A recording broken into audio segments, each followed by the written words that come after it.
proud to work with you to expand what we've been doing. But I want to say something about healing for a moment here, because I think a lot of people don't speak on animal rights issues anymore, on animal issues at all.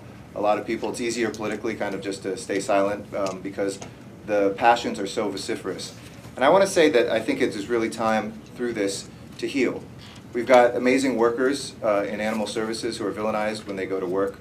We've got people on both sides of this who have yelled at each other today and sometimes called each other names. Not the majority by any stretch, but some folks. And we always know those loudest voices sometimes drown out that more silent and respectful majority. We've got folks who are, I think, volunteers right now in our shelters who are not connecting well with the city and need to connect better. And at the end of the day, I think part of the reason why this is happening is because so many animals are dying. The reason that the passions are so strong is because too many animals are dying. And if we take that as a principle first, no matter what you believe about this particular issue, we can begin to heal and come together on this issue.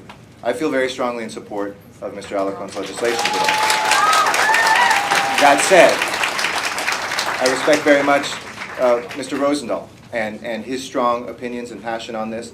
I know that enforcement is a difficult thing. We can't knock down everybody's home who's, has crack cocaine today, but it's still against the law. We can't crack down on every single speeder that's on the road today. We don't have enough, highway patrol officers, but we do establish laws nevertheless, and we do our best to enforce them. So this is, for me personally, what this is about. It's about establishing this law, and of course, are we going to find everybody? No.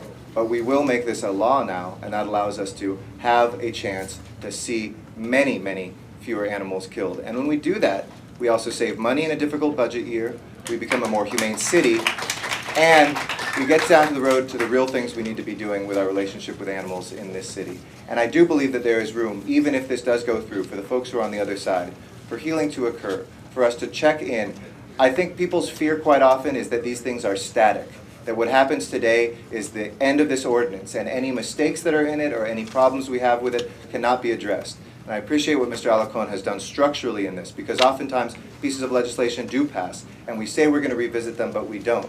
But by having this board in place, that means that we are not only mandated by the way this is designed, but we will have regular check-ins and we will have multiple perspectives there. I hope that gives you some reassurance, because you certainly have my word as president of the council that that is something that this legislative body can re-examine and make sure that it is working in the way that it is intended to protect our animals, to make sure that people are looked out for, and that we have the humane city that we want. So let's start to heal. Thank you.